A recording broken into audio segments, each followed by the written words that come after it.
Okay, so good afternoon, everyone. This is Daniela Caruso at the Center for the Study of Europe at the Pardee School of Global Studies of Boston University. It is my pleasure to introduce today Juan Jorge Piernas López. Jorge, if I may call it this way, has recently been awarded the Monnet Chair on the Transformative European Union Law Power. So congratulations, Jorge. He is currently senior lecturer, professor titular at the University of Murcia, and he's also an international consultant on European Union law and policy for the World Bank and several governments. Jorge has published extensively on European Union law. His publications include a monograph entitled The Concept of State Aid Under EU Law, From Internal Market to Competition and Beyond. This was published by Oxford University Press in 2015. So Jorge is a graduate of the European University Institute where he got his doctorate in law in 2013. He also has a Master of Laws degrees from Harvard University, an LLM. I believe he's currently also affiliated with Harvard Law School at the Institute for Global Development Policy. Exactly. And also he has a Master in Advanced European Studies from the College of Europe. Wonderful pedigree here. He's a graduate in the first place from the University of Murcia, where he now teaches. In the good European tradition that you stick to your territory. I love that. I preached that principle, but here I am. Okay, so Jorge, we look forward to hearing from you on a topic that is central to your research, which is state aid. This is about governments giving subsidies to their own industries so that they can thrive, which of course is obviously in contrast with the idea of a level playfield in competition, or maybe not. Let's hear what Jorge has to say. Thank you very much, Professor Caruso. And Professor Schilde has just arrived, so she'll be here. Okay. So thank you very much also to Professor Schilde. I'm delighted to be at Boston University at the Pardee School of Global Studies to discuss a topic that is indeed dear to me and is central to my research, which has to do with state aid, but state aid in the context of the general EU integration process. So state aid as a vehicle to understand how the integration of the EU process is going on. So the first point would be that state aid rules have been there since the Rome Treaty, actually even before in the European Coal and Steel Community Treaty, the rules were already introduced. They have not been changed, and they have a kind of a negative integration logic. Member states are supposed to refrain from distorting competition by helping their own companies and not the companies of other member states. So in the treaty, very briefly, just also for students, there is a general prohibition of granting state aid in Article 107, paragraph 1, but the same article provides two exceptions where actually the European Commission has an exclusive competence to authorize state aid that the Commission may declare compatible with the treaty. So you can already anticipate that there is a clear tension here between what the member states can do with their money and what the Commission will be able to allow in order to avoid distortions. The Commission was well aware since the beginning of the pressure that the member states, particularly large member states, could put on the Commission, and it found a very interesting way, and this has been studied by political science actually mainly. The Commission found a way to insulate itself from this pressure by adopting soft law guidelines, communications, and by referring to them when member states knock on the Commission's door to ask for money. Say, no, I'm sorry, we already published some rules, we cannot deviate from them, as you know.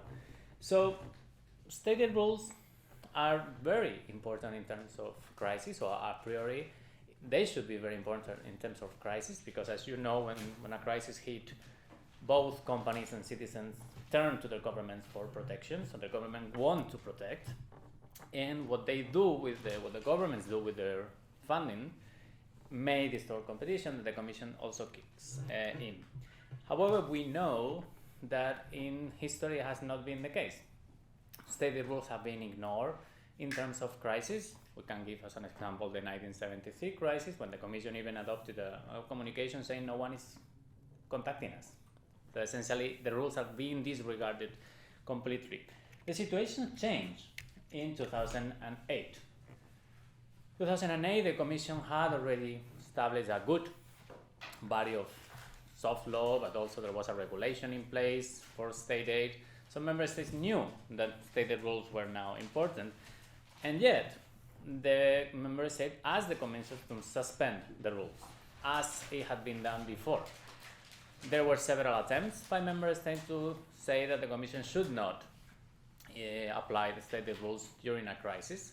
The Commission rejected those demands, but in a very particular way.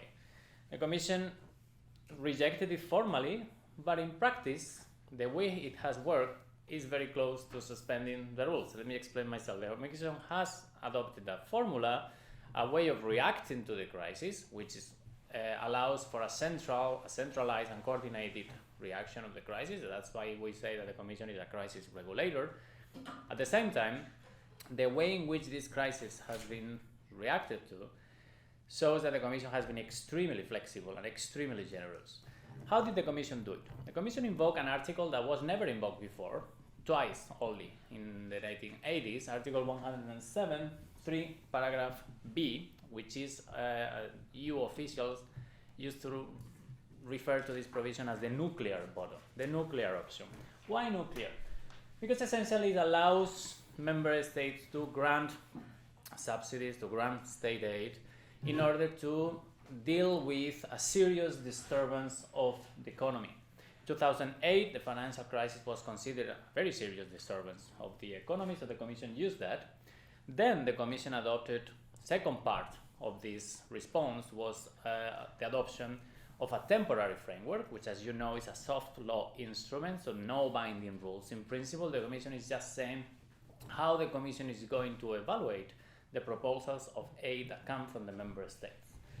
And that temporary framework was coupled, and this is the third element of the reaction, with a specific procedure to deal with this type of state aid.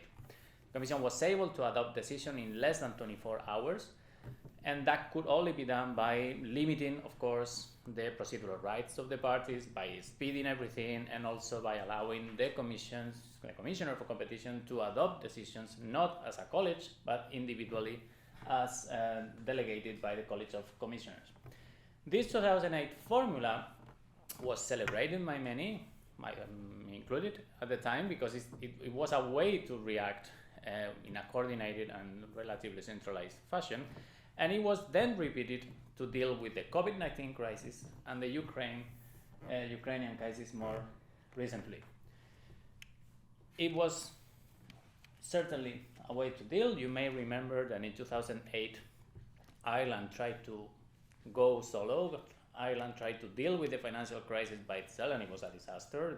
It was suddenly, in 24 hours, and the Irish government was essentially bankrupt. They had to come to the Commission for a rescue, and that was in a way also that hinted to everyone that it was necessary at this point of so much interdependence to deal with it in a EU way. However, this reaction has also shown some shortcomings.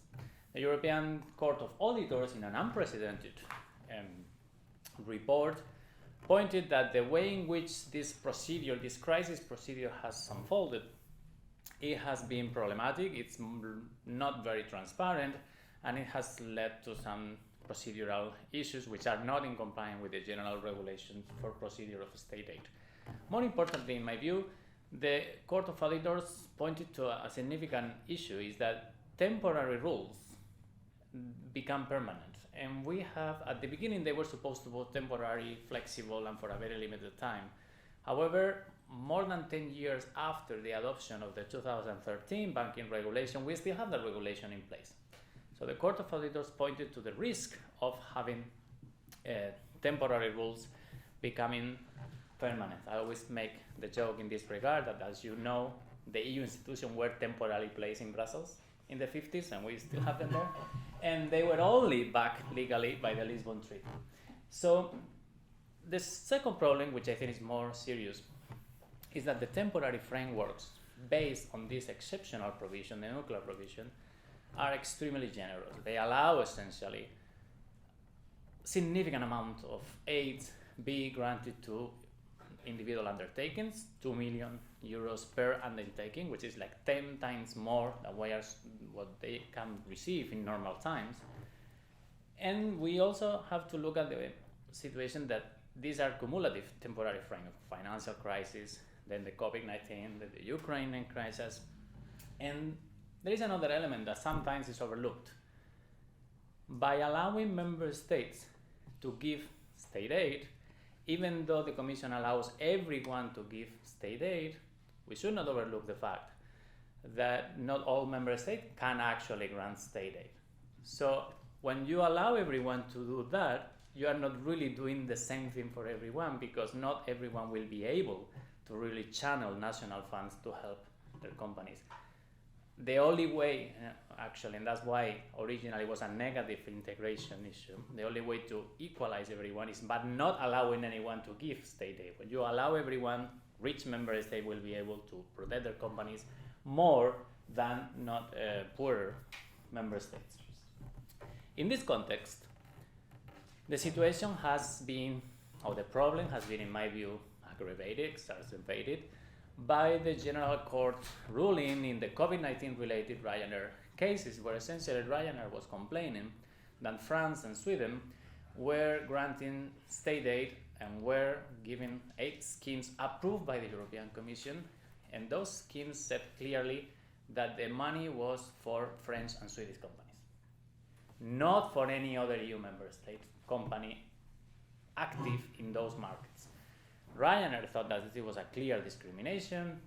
It was against the principle of non-discrimination. It was against the freedom of establishment, which, as you know, is a fundamental freedom in the EU.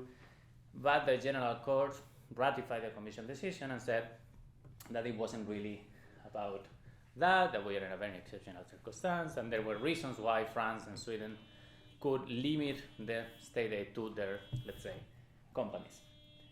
So there are concerns, in my view, about freedom of establishment, about equal treatment.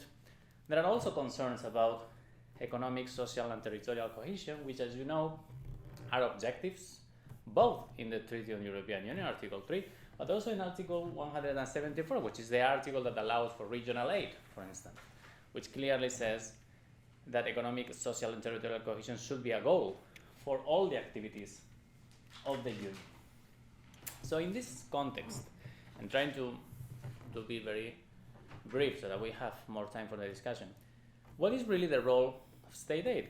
Could be argued, and I think there are reasons to say that state aid cannot really be read as a provision to redistribute funds among member states. It's not about that, that's true. The treaty doesn't allow for the harmonization of state aid rules by the European Commission. So in a way, it's only natural that some member states will be able, because they have more resources than others, to give aid. At the same time, if you look at the case law of the court, it's also clear that the Commission may not apply, and the court may not accept, the application of the state aid rules in a way that go against the principle of equal treatment or other specific objectives of the treaty, including, I would say, economic, social, and territorial cohesion. So I think we are in a situation where some lines will have to be drawn between allowing member states to legitimately respond to a crisis and avoiding discrimination that may cause a real serious distortion of the level playing field. I think the situation might change, and in a way we discussed that when you had over here Professor Fabrini some weeks ago. I think the situation might change with the Next Generation funds, because those are EU funds, not national funds. And there is, I think, two streams of case law that there are differences and in different areas, but if you put them together, I think they tend to show that that can be the way. One stream of case law has to do with recent Grand Chamber judgments of the Court of Justice, which clearly show a tendency to restrict the Commission's ability to use the state aid rules with a horizontal harmonizing perspective. We can see that in the Hinkley Point judgment, probably the last UK judgment before the court, where the Court of Justice said that the Commission may not make the granting of state aid depending on an EU objective. State aid remains national objectives, and the EU controls the distortion of competition arising from the pursuit of those objectives. So that was I would say a blow for the Commission, because if you look at what has been going on in the last 20 years, the Commission has actually been doing that, and it does that all the time. The Commission is steering and is gently harmonizing national funding by establishing a number of good aid objectives: research and development, environment, and innovation. So the Commission is telling more and more, not only member states what they can do with their money, but also where they should invest their money. So that was a kind of maybe a gentle reminder of the treaty rules. The second is the Poland and Hungary Grand Chamber judgment related to progressive taxation. Progressive taxation, we have it in all our countries, makes differences on the basis of the ability to pay, but the Commission noticed that the way in which Hungary and Poland were using those rules created significant distortion of competition, because big companies were receiving big fiscal advantages, and that could have a negative effect in other member states. While that might be so, the court said, we are sorry, tax competence remains a power of Hungary and Poland. So it could have gone other ways, but the court clearly sided with the member states in that regard.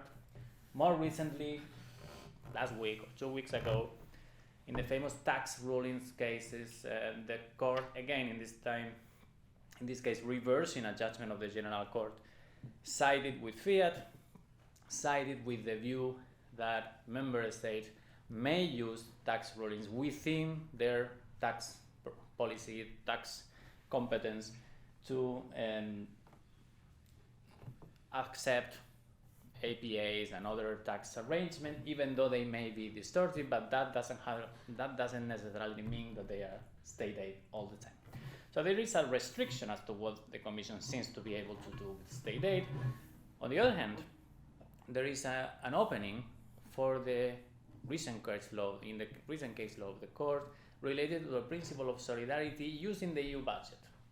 And the court, another Grand Chamber judgment, says the union budget is one of the principal instruments for giving practical effects to the principle of solidarity. So, if that is the case, and next generation funds being part of the EU budget, maybe that's the way to go. Maybe that's the way to pursue EU objectives with EU funding through EU funds channeled by the European institutions.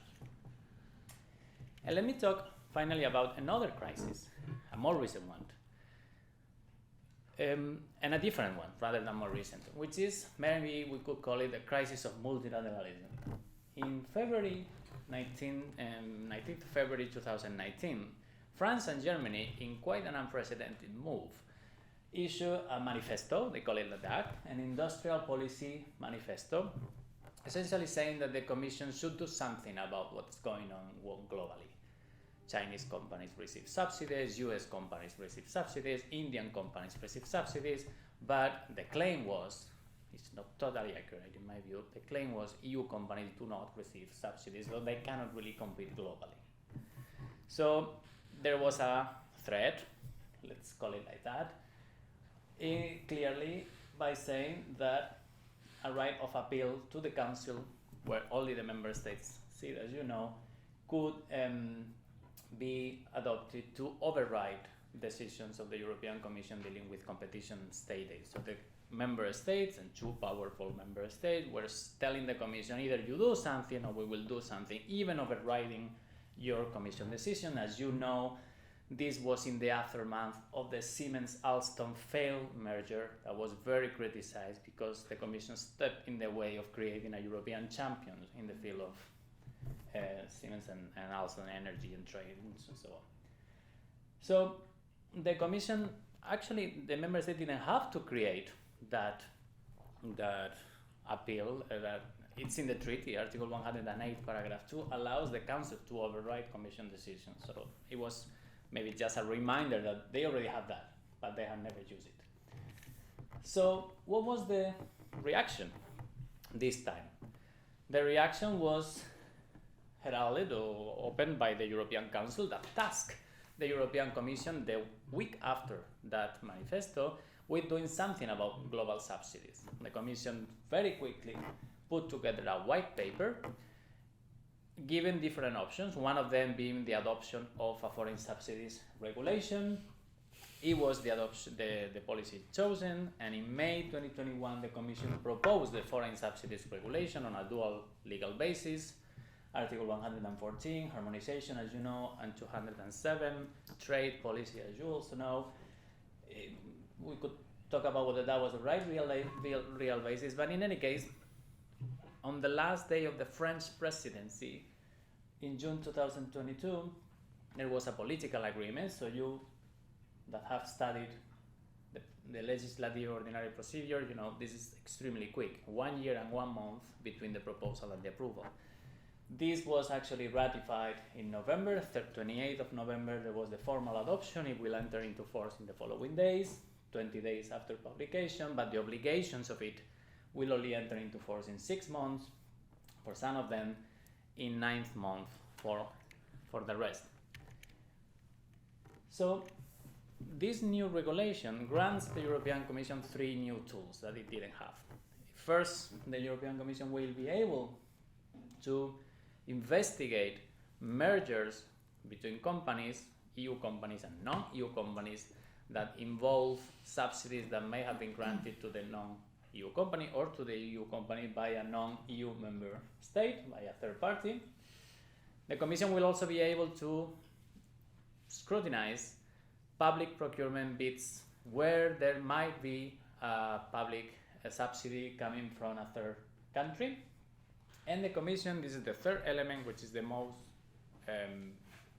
open, and I would say, is that the Commission will be able to investigate all other market situations where there has been or there could have been a subsidy between a third country and a EU active company. Can be an EU company, can be a non-EU company, but active in the EU market. I will not enter into detail, but essentially this third tool that the Commission will have allows the Commission to investigate any time there is a financial contribution providing a benefit by a third country to a company, an undertaking. The terminology used is deliberately close to the WTO terminology because it's well known outside of the EU, because it's also easier to apply, because it's also broader. However, how this will be received by the Court of Justice is just to be seen. As you know from the case law, the Court has repeatedly said that the Commission, the Court will not pay any attention, and the definition of subsidy and the WTO has no bearing on EU law. First, this is the CETM case law. The Polydor case law says that, as you know, that even the same wording included in an international treaty and in the EU treaty doesn't have to have the same meaning, because the EU treaties are different.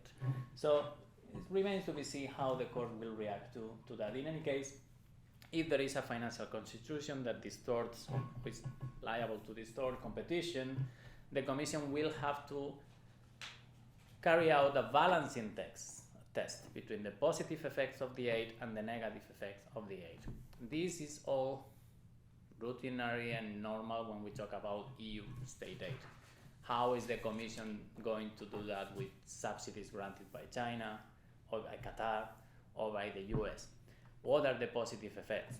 Protection of the environment, fine, but where? In China, Qatar, or the US, or it doesn't have to be in the EU? The distortion of competition is in the EU, that we know. But what about the rule for positive effects somewhere else? Some people say, it's no problem, you just have to apply the compatibility rules. Okay, if you look at the compatibility rules, they are filled with references to EU law. If you want to give state aid to electricity companies, you have to comply with the regulation on the ETS, or you have to comply with the regulation on emissions trading. You know? All that is not, of course, applicable to third countries. How are they going to deal with that? We'll see. And If the Commission, despite these difficulties, carry out this analysis, which in a way gives the Commission, if you think about it, as a kind of emerging, as a global regulator in terms of subsidy, the Commission will be able to judge the interests, the objectives, and the values of third jurisdictions. Will the Commission be able to do that? We'll see. If the Commission comes to the conclusion that there is a subsidy which is distortive and overall negative, then the Commission will be able to impose remedies that go from asking recovery to imposing redressive measures like divestments and so on. So, if you look at this regulation, the foreign subsidies regulation, in a broader context, we knew that there was a gap in the law. We knew that the EU rules only apply to member states giving the aid, not to third countries giving the aid. That was known for decades. But there was a hope that the WTO would take care of that. So implicit, or not so implicit, there is the clear move from a multilateral solution to a bilateral first, and then a unilateral one. The EU is recognizing, or maybe affirming, or maybe a bit of both, that the multilateral system is not working. So the EU is emerging as a regulator in terms of global subsidies, affecting, of course, the EU. This is very broad. It is purported to be broad. The Commission wants to cast a very wide net. Then the Commission will adopt an implementing regulation, taking out some parts that are not so interesting. But the Commission wants to essentially be able to analyze all possible subsidies granted by third parties to companies that are active in the EU. This is very ambitious, and there is a risk of legal discredit if the Commission is really not able to enforce it afterwards. Just to give you an example, the US gave over $1 trillion in aid to face the COVID crisis to companies. Are all those subsidies going to be scrutinized by the European Commission to say if some of those companies, let's say Delta, who are also active in EU markets, whenever Delta buys another company, will they have to notify that? Probably yes. Will the Commission be able to assess all that? More difficult to say. But that's only one example. We also have other type of aid, and we can discuss about the IRA law that was just passed. Essentially, the US will be investing a lot in green energy. So there is also a risk of retaliation in the sense that other jurisdictions, like the US, but also China or India or Brazil or Japan, may just say, okay, we will do the same. The problem for us is that we are very transparent with our subsidies. Take the compatibility rules and say this is all that we do. And it's very easy to see what we do, because we also have published decisions by the European Commission detailing and quantifying the subsidies that we grant.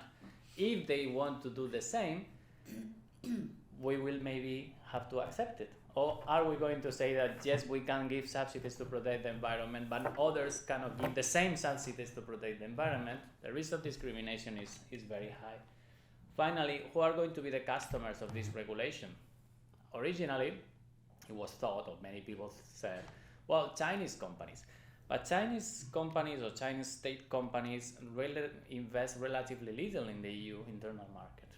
The main customer may end up being EU companies that are active in the US or in China or worldwide, because they will receive contribution. Let's say a utilities company producing energy, let's say Iberdrola, Spanish company producing energy in the US, they receive funding from US local regions and states.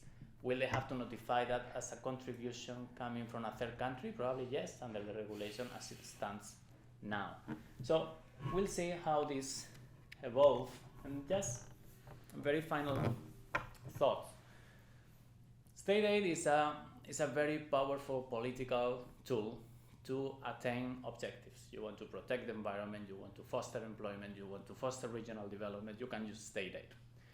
The treaties understand that, and the treaties also understand that member states, nations, regions, when they grant subsidies, they are also usually aware of the positive effects. How much employment will I keep? How much regional development will I produce? They are not so well aware of the negative effects on other member states that the subsidy will have. That's the job of the European Commission. The European Commission is a supranational institution that is able to see how far you can go without really distorting, to a great extent, competition in other member states. So, however, as we said at the beginning, we are seeing over the years that the Commission is more and more focusing on the positive effects. You can give aid to this, to that, to this, like to environment, to research, but you cannot give aid to operating costs or to export trade. That's fine. But by focusing on the positive aid, once get the impression more and more that the analysis almost stops there in the positive effects of the aid. And this is problematic because it is actually, as the court said in Hinckley, it is actually on the negative effects, on the distortion of competition that the Commission should be focusing, and not so much on the positive side of it. Let me give you an example. Yesterday, the President of the Commission said this: we should adapt our stated rules in response to the US massive subsidy package for green energy. So again, what does this mean? That the member states should be able to give more aid for green energy, or that the EU should have its own funding to counter the US funding for green energy? It's not clear. With the law as it stands, the EU doesn't have that, unless we put more money into the next generation funds for that particular purpose. As the law as it stands, it could mean that the current rules could be made even more flexible, so that some member states may grant even more aid for green subsidies. But again, careful, because not all member states will be able to do the same, and that can lead to further distortion of competition. So in essence, to fix a global problem, which there is, we may end up creating an internal one. Stated rules have worked very well to avoid subsidy raises in the EU, and I think that's something that they should keep doing. So if you ask me, quo vadis state aid, I would say hopefully back to the future, in the sense the EU stated rules should continue being a template, a blueprint for good projects like the next generation, for promoting European Union goals, which are fine, and they are different, or can be different from those pursued by national member states.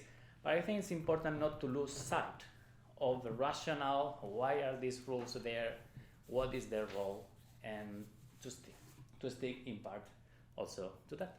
Thank you very much.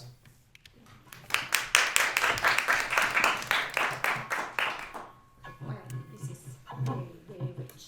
So let me ask one question, and then we'll open it up. But I wanted, so my basic question is, what's your vision for this? And here is how I get to this. In other words, what vision of justice, so to speak, or what vision of world order is driving your project here? What I see the Commission is doing is some kind of political theater. Clearly, this regulation passed in a hurry is a signal that they really want to show the world that we are not going to sit idle and be restrained by the state aid rules, while everybody else, under whatever disguise, is granting subsidies left and right. There's nothing new here. I mean, the equilibrium of the WTO on the issue of subsidies is completely open-ended. It has holes all over the place. And states do a lot of unilateral action to support their own. And so what is the Commission doing? Is it trying to provoke WTO scrutiny over everybody? That might be the point. Is it trying to converge on the... So what I wonder where your vision goes here is because wouldn't it be wonderful if everybody supported their industries towards greening the planet? And wouldn't it be fantastic if we took everybody's subsidy as an encouragement to do more towards good goals? That might be a reason. You seem very worried about that because you look not so much at the world order, but you look at what states are doing vis-a-vis one another within the European Union. You're right. I mean, if everybody is free to eat caviar, only a few will eat caviar and the others will not. So if eating caviar is granting subsidies to their own industries, of course, a more relaxed attitude within Europe will generate disparities. And we know that things don't go well in Europe when disparities, instead of being equalized, are actually emphasized, exaggerated. So what are we doing here? Are we worrying about, who are you worrying about in this project? Are you worrying about the states that might be penalized? Because if Germany and France give state aid, then of course, say, Eastern European countries or the European South will be at a loss because they won't be able to compete no matter how free they are to compete. Are we worrying about the political theater on the world stage? Do we want Ursula von der Leyen to announce to the world that we are not going to sit idle and let others subsidize everybody? Can you please give us some vectors to your inquiry? Because I'm not sure what worries you here. If you could make a list of priorities. Mm-hmm. So that's where I will start the conversation. Thank you. I believe I'm worried about the EU industry as it actually is, in the sense of small and medium-sized companies being really able to reap the benefits of the internal market. I think the protection from national champions first and EU champions subsequently has been important for the development of small and medium-sized companies that may not benefit if we enter into an open trade war based on EU champions placed in some member states and not in others. I think there is a European way of development that has been quite successful, and I think is at risk if we kind of openly enter into a quest for who is the biggest, the best company, also because it's not clear that that's a strength of the EU. It's not clear that we will really be able to create these champions that will be able to compete globally in better terms than the other champions created by other powers. Second concern has to do also with the effectiveness of all this. We know from investment literature that incentives are not that relevant for companies. Often they are just a waste for public taxpayers' money, and they don't really affect that much the decision of a certain company to invest in this region or other region. We also know that it is true that if on the same level of development to one region subsidizes and the others not, then there will be a decision to be made by the company, and there is some more relevance to whether you give a subsidy or not. That's behind the whole development of regional aid in the EU. We are aware of these studies. Many of them are carried out by the European Commission itself. And also the third concern may be related to the fact that we give a lot of state aid. It's not that we don't give subsidies. We do a lot. We are one of the best, one of the greatest grantors of state aid worldwide.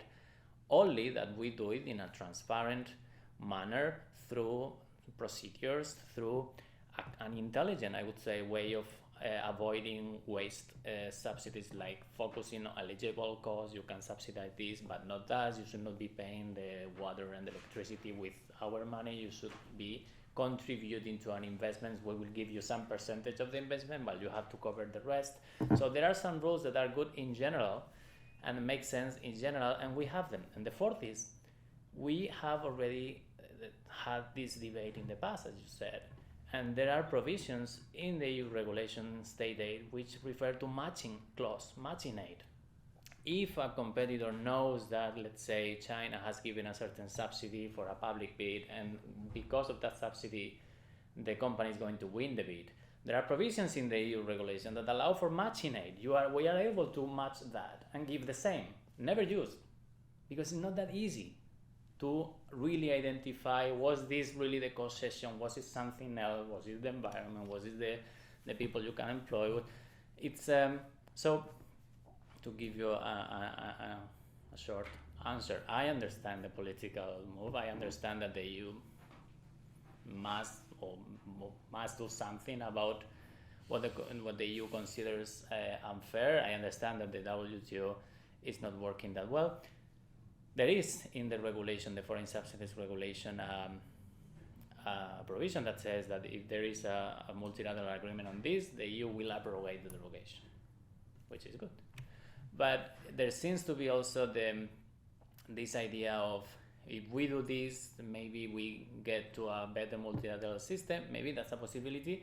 But we can also end up with the US, China, or the UK, who knows the rules, has been there for 40 years, to do just the same. Okay, we will give this amount of state aid to our companies, just copy-pasting the EU compatibility rules.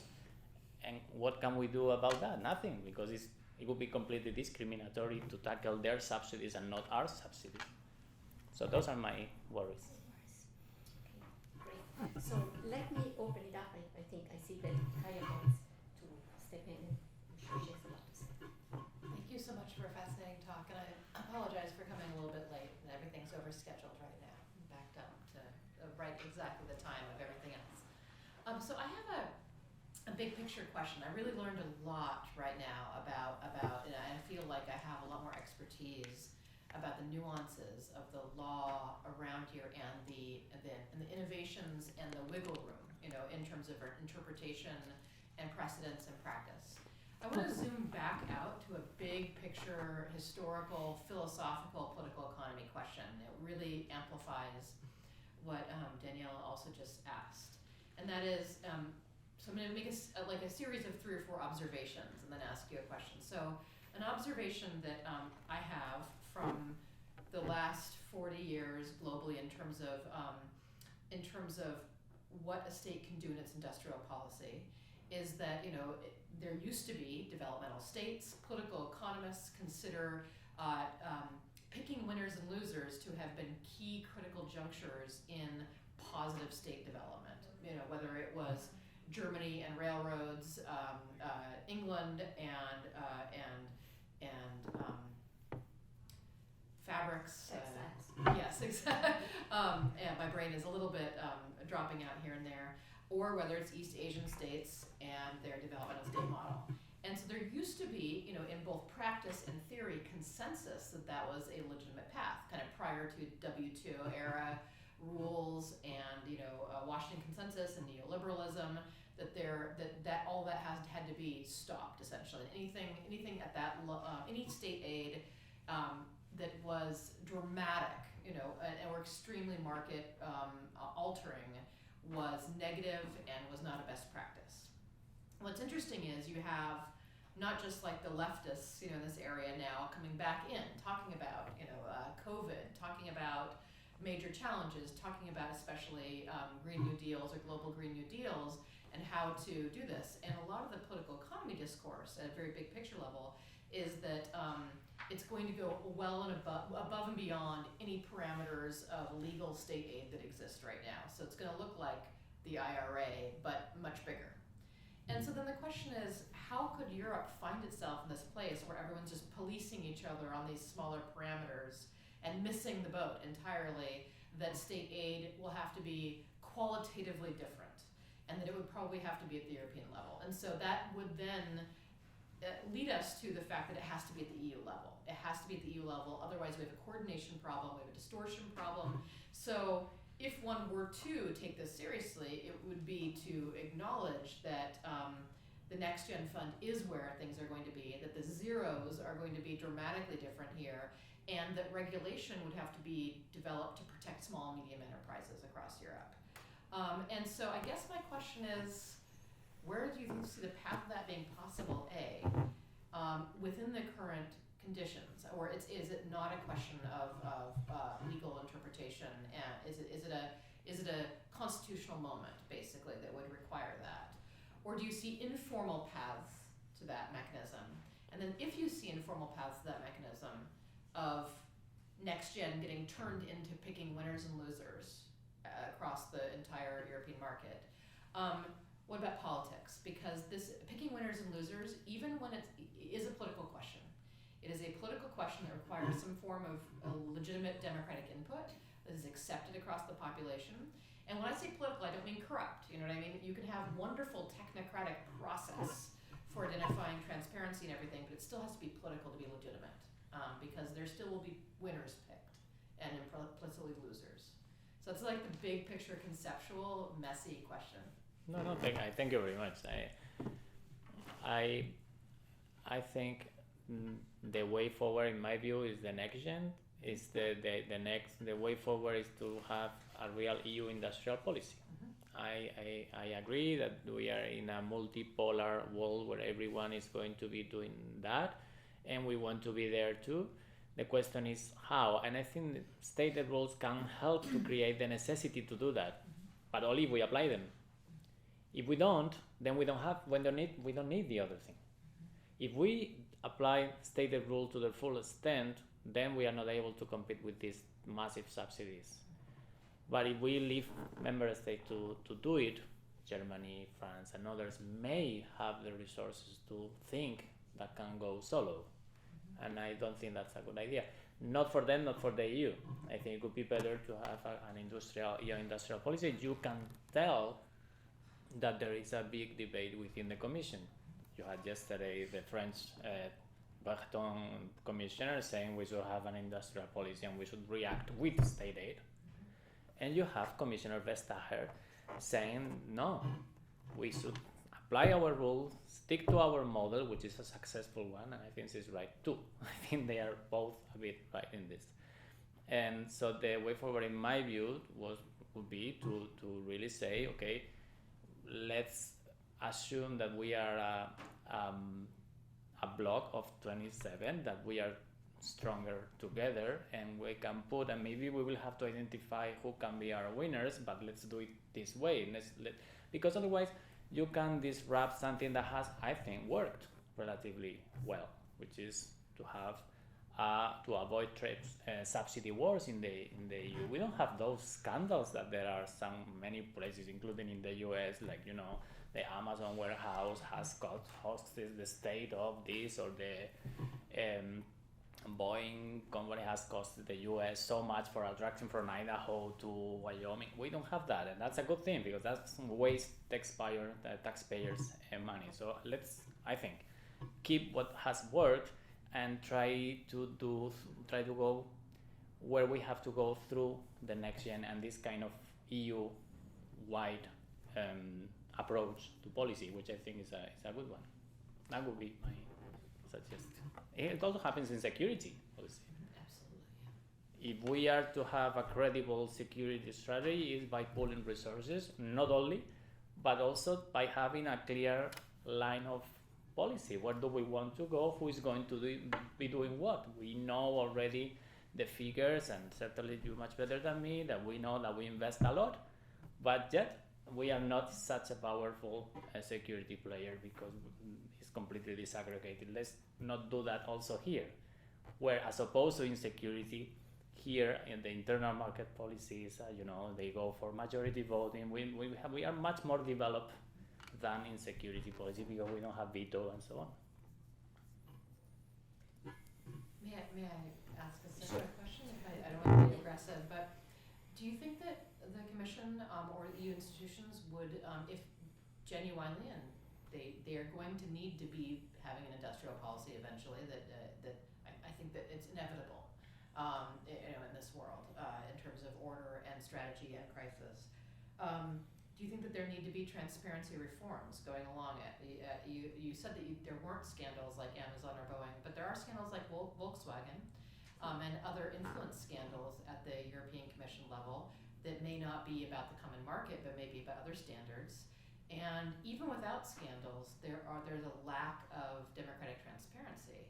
And even like Transparency International issued a report, I contributed to it, about EU institutions, and then couldn't publish it because it was so damning. And so I'm not trying to make drama where there is none, but the Commission hasn't had best practices in this area, especially, or the Council especially. So I know that the process can be transparent, in Vivian Schmidt's way, she said it's throughput, right, that is transparent, but the inputs are still not at high liberal democratic standards about access and influence. Mm-hmm. I agree, and I think it has to be a part of a bigger project that has to do, with Joseph Weiler also refers to this, not only about output legitimacy, it has to be also input legitimacy. There has to be a clear way in which, we're in Boston, no taxation without representation, but also no representation without taxation. We need to have both, probably, to go forward as a credible bloc that is both democratic. I think there were some reforms, or at least attempts, picking the president of the Commission as the one that results in the most voted. I know there is a German word for that, but then I even know how to write it, but I don't know how to pronounce it. Exactly, and Spitzenkandidat. So we were going that way, and all of a sudden we went backwards. So I think it's important that we take care of it, because we are also seeing it at home. You know, the rule of law crisis, the populism here and there, the lack of credibility in the project, the people voting less and less. So we don't need to ask for suggestion in that way. We know it. We know that it's going. It's very deep within. So I think we need to do something that has to be more ambitious than just one part of it. It has to be both. I had questions for the end, see if there is time, but I Thank you for your presentation and for this exchange, which was amazing. I guess my question will bring us back to a conversation we started last time at the presentation of Professor Fabrini, and it points towards what you were pointing out in your presentation about the speed of the adoption of the rules, right? And I guess my question is, to what do you attribute the speed, especially compared to other situations in which either we don't get to a final conclusion, or it takes several years before even reaching enough consensus to then be able to articulate something written? Mm-hmm. A very good question. I think to state the obvious, there was a majority agreement in the parliament that this was a necessity. I think the Commission pointed to something that was true. As mentioned before, the gap exists. When EU member states grant subsidies, we catch them. When other member states grant subsidies, even to the same company in the same region, we can't. So there was a clear gap in the law. So in that sense, that was it. And I think the Commission also did it properly. I mean, there was a clear, it came from the European Council, so there was leadership, top leadership behind. The Commission did a good job in doing the white paper and saying, okay, these are the options. Multilateralism is not working, WTO is really not an option right now. We propose to do this, but with certain limits. And also there were two things actually. When the Commission proposed it, the Commission said, if there is a multilateral agreement, we will abrogate it.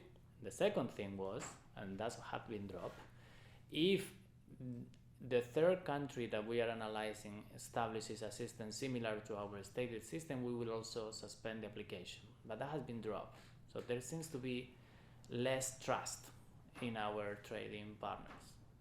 So it's not enough, let's say the UK.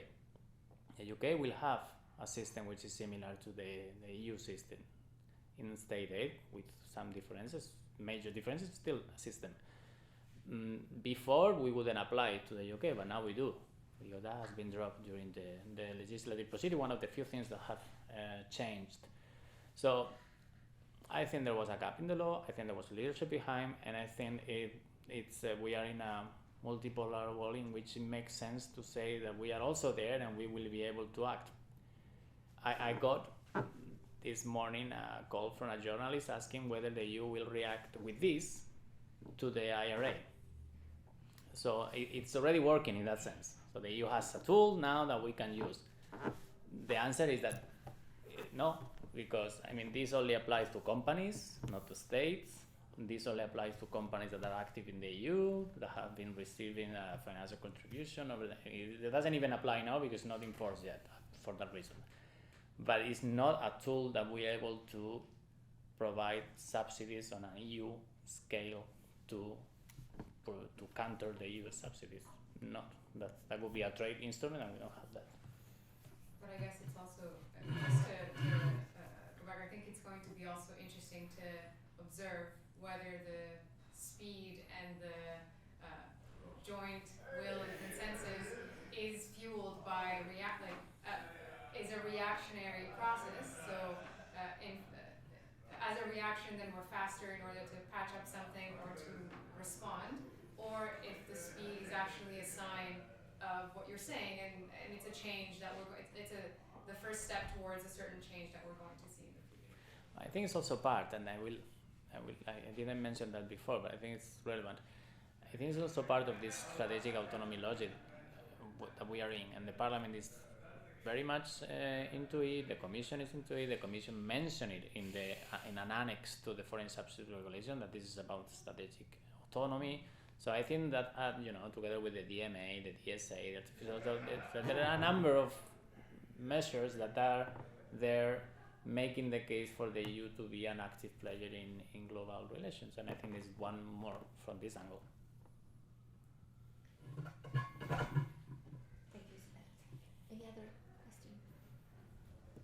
So I wanted to ask you something. There are, in terms of identifying the patterns here, so we who do EU law, I have this story about human rights, the development of human rights away from the European constitutional prerogative onto the European plane, which is the story of Hauer and all those cases that we teach to our students. At some point, the EU said, we do believe in human rights at a European level. There is such a thing. And it took them a long time to have their own written charter, but eventually they did.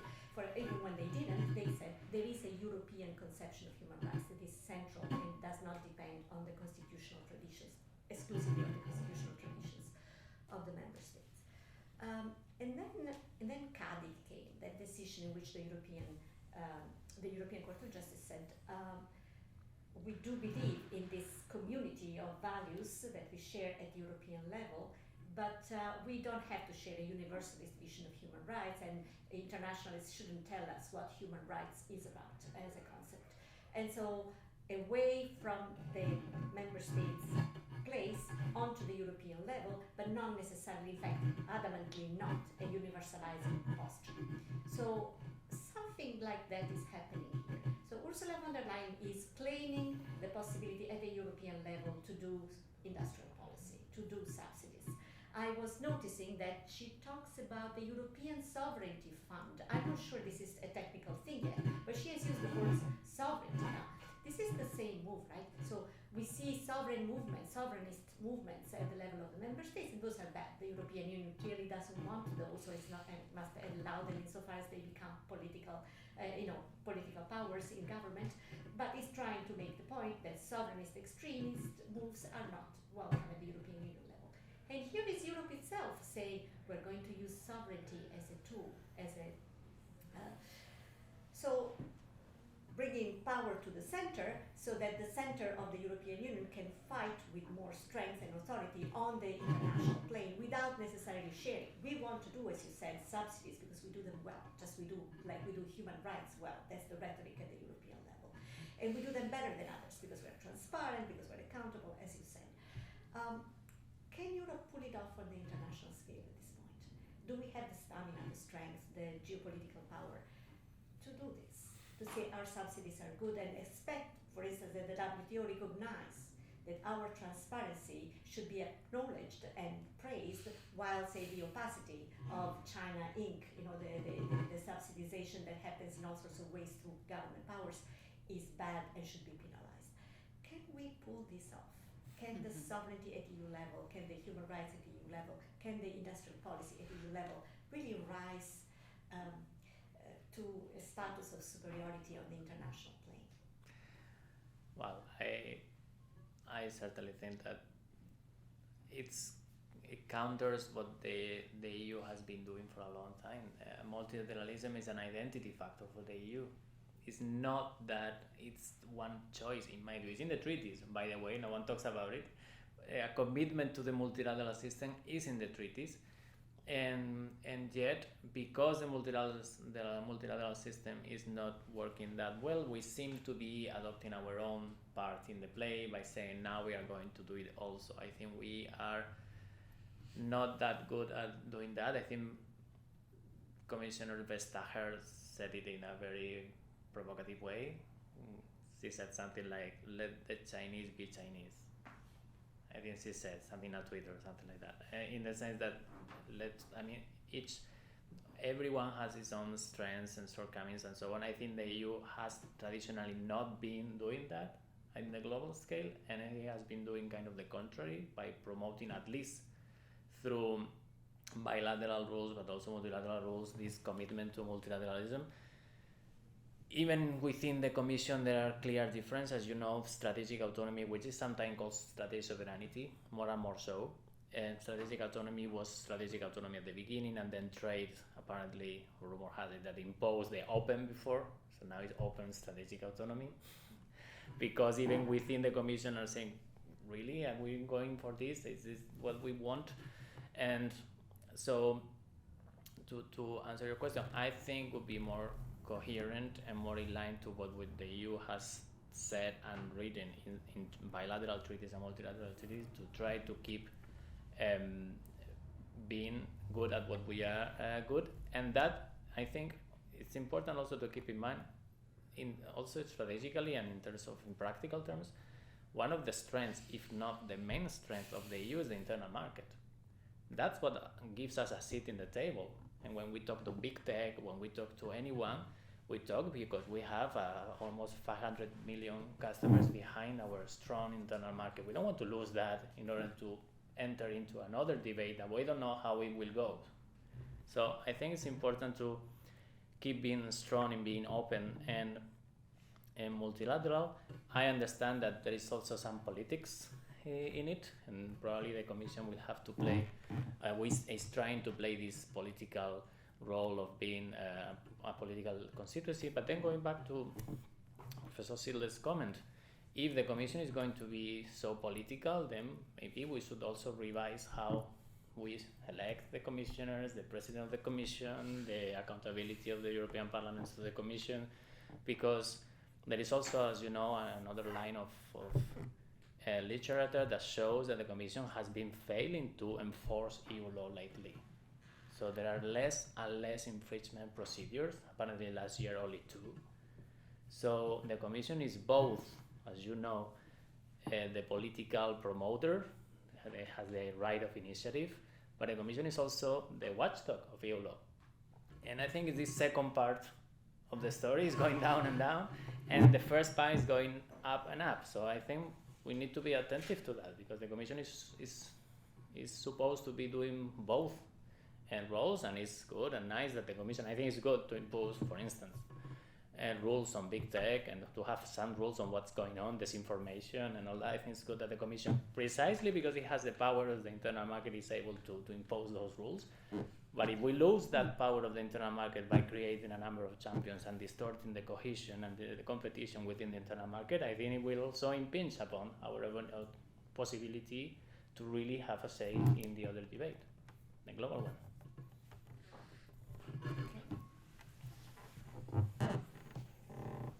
Shall we stop here? I have another question, so I'm going to put it on the table and then we can stop the seminar. Or I wanted to ask you, you are so steeped into the debate on state aid and in general European Union competition law. Where does your paper stand? Can you map your stance vis-a-vis the literature on the topic? Well, I have like 2 papers going on. One is that I have the fortune to be working with Michel Sini, the political scientist from Bristol University, on the role of the Commission as a crisis regulator and how this role of the Commission in crisis, this adoption of temporary instruments, these flexibilities, what is that the Commission emerging short of a treaty change as a kind of a legislator in this thing, this gentle harmonization that we were talking about before.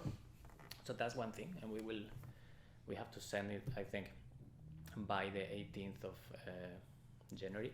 So that's one part of which is putting together political scientists and lawyers to deal with something that is both very political and very legal and also economic. So that's one stream of what we are doing. How does it feature with the general literature on state aid? I think state aid, you have many practitioners writing about current recent developments, and then you have another line which I like a lot, coming from the political scientist angle and trying to look it behind what's going on, who is the promoter of this, what was the driver for this decision. And I tend to be in between. I think it's important to know and to have the developments and to have the case law behind what you are saying, but I think it's also very important to unveil what's really going on behind the doors. And I think so that's what I try to place myself. In the thesis, I try to do that by applying the evolution of state aid to the evolution of the internal market, also in different political moments, and I think gives you at least a better narrative, a richer narrative to describe what's going on. And the second element would be mostly on the foreign subsidies regulation and this strategic autonomy of the EU. The strategic autonomy of the EU, or the open strategic autonomy of the EU, you can address it from many angles.